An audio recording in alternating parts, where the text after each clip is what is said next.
So in spite of my best efforts, measuring everything out and cutting it and having everything marked up perfectly, because the wood is warped, all these boards turned into hockey sticks basically as soon as I brought them home from the store. They didn't all cut perfectly on the radial arm saw because, you know, it wasn't strong enough to hold them down flat and square, and, you know, all dimensions of this lumber is warped. So the final dimension is not perfectly consistent with them all. So in the interest of getting the face frame as square as possible, I need to take a tiny bit of material off of these in order to get all of them at the same length. So there's not really a better way to do that than with a technique called a tool called the shooting board. So I'm not sure how well you can see that in the camera, but these boards, you know, the variance is probably around a 32nd of an inch, no more than that.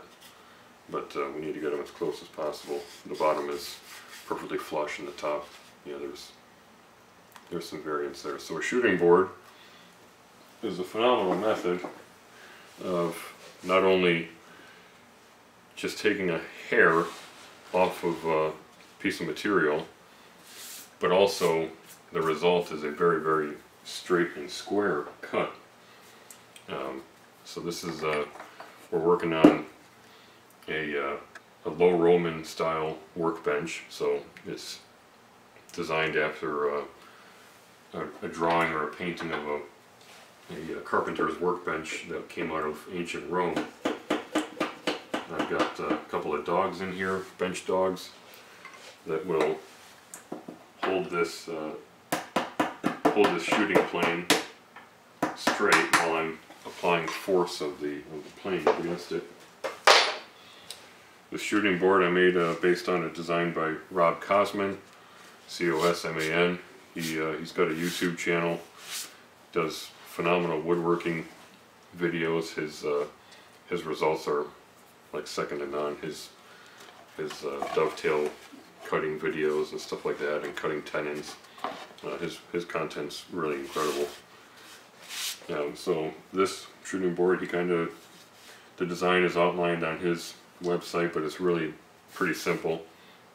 A couple sheets of plywood, 1/2 inch thick, and then I chiseled a channel into the top sheet of plywood, and I had this board. It's just a piece of pine, and I planed it on 3 sides. This side, the side facing me, and the bottom.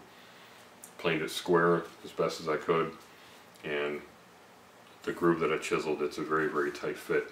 So it sits in there solidly, and that channel is 90 degrees to this step here. You take your plane and you simply run it alongside just like that, back and forth motion, and you've got your whatever board you're cutting referenced up against this fence, so that you have 2 reference surfaces. The bottom here, that's a reference surface, and the back here is a reference surface, and they're mated to the plane. And you kind of dial in the bottom reference surface just using a square, and you make adjustments to the angle of the blade, because when these old cast iron planes were cast and ground, you know, they might have been dropped at some point in their lifetime, so they might not be perfectly square anymore. But I had to make some adjustments on this plane because, yeah, the wings are not very square, but now it's dialed in, and I did a test piece a little bit ago, and it cuts very, very nicely. Nice square edge. It's very helpful to have an incredibly sharp edge on the blade here. Not only is that always important in any woodworking application to always use sharp tools, it's especially beneficial in using a shooting board when you're trying to cut end grain, because end grain can be kind of stubborn to cut. So make it as easy as possible by using a really sharp blade.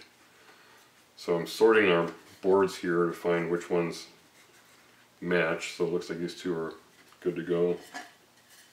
Get again, they're warped like a son of a gun, which is it's frustrating. I'm not sure how you're supposed to get around that unless you buy oversized stock and dry it out for 3 weeks in your basement, and then, or your workshop I should say, and then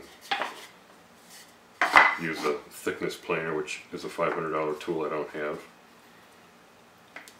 and machine all of your material to final dimension. That's not practical for me, so I have to use techniques like this and deal with warped wood. Alright, so it looks like 3 of the boards are good to go, and these 3 here all need to be brought down a tiny bit.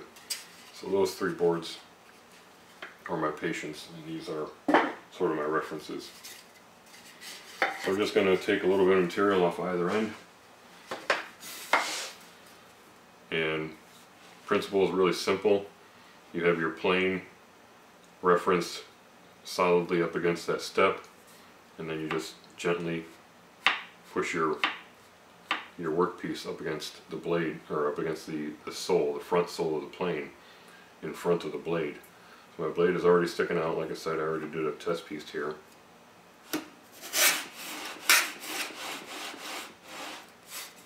I just took a tiny bit of material off.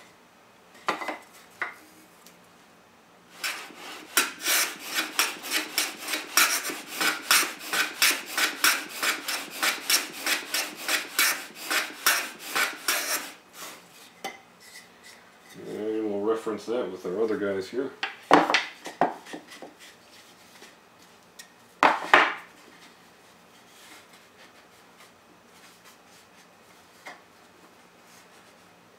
I'm going to take a little more off, so I'm going to cut the other end.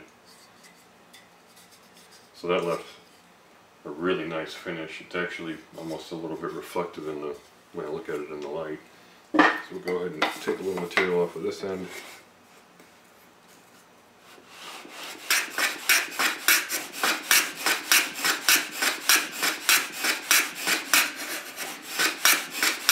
With the nature of a shooting board, you don't need the blade to stick out a whole lot, so you're not facing an awful lot of resistance. You just go back and forth and make multiple passes, and that makes up for having very little blade stick out. That's absolutely perfect now. That is awesome. So we'll do the other 3. I won't bore you with that. You get the basics of it.